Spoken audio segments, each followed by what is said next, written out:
বাঙালি মহিলা মুখ্য সচিব, যে নারী শক্তিকে স্বীকৃতি দিয়েছিলেন মাননীয় মুখ্যমন্ত্রী মমতা বন্দ্যোপাধ্যায়, কৃতি ছাত্রী দক্ষ আইএএস নন্দিনী চক্রবর্তীকে সরিয়ে দিল। মানুষের কাছে একদম পরিষ্কার করে বলে দিতে চাই যে এইগুলো হচ্ছে বিজেপির প্যানিক রিয়াকশন। আর কুণাল বাবুর কথা ব্যাঙের মাথা। আমি বলছি কুণাল বাবুকে আমার প্রশ্ন তোমার চ্যানেলের মাধ্যমে, যে উনি মহিলা, বাঙালি মহিলা, বাংলা নিজের মেয়েকে চায়। আচ্ছা, আপনাদের কেন মনে হয় মমতা ব্যানার্জি একমাত্র বাঙালি মহিলা? কেন মনে হয় শশী পাজে একমাত্র বাঙালি মহিলা? কেন মনে হয় আমাদের কি নাম বললে তুমি, আমাদের নন্দিনী চক্রবর্তী একমাত্র বাঙালি মহিলা? কেন মনে হয় না আরজি করে ধর্ষিতা খুন হওয়া মেয়েটি বাঙালি মেয়ে, আমার ঘরের মেয়ে? কেন মনে হয় না যে একের পর এক ভোট পরবর্তী হিংসায় যে মেয়েরা লাঞ্ছিত হয়েছে, চুলের মুঠি ধরে মারা হয়েছে, ঘরে ঢুকে রেপ করা হয়েছে? গতকাল দেখছিলাম, গত পরশুদিন প্রধানমন্ত্রীর জনসভায় যাওয়া একজন ভদ্র মহিলাকে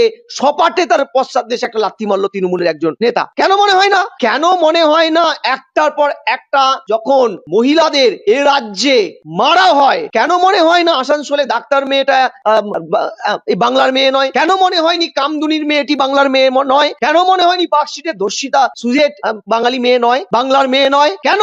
এই যে বিপদে পড়লে বাঙালি মেয়ে, বাংলা নিজের মেয়েকে চায়, আর বাঙালি সেন্টিমেন্ট। আচ্ছা, আমি কুণাল বাবুকে প্রশ্ন করছি, 14-15টা বছর হয়ে গেল এ রাজ্যে বাংলা স্কুল একটার পর একটা উঠে গেছে, স্কুল শূন্য। এটা বাঙালির প্রতি ইয়ে নয়, অবমাননা নয়, অবিচার নয়? এই যে 26,000 চাকরি চুরি হলো বাংলা স্কুলের, বাঙালি ছেলে মেয়েরা বেকার হলো, বাঙালির অবমাননা নয়?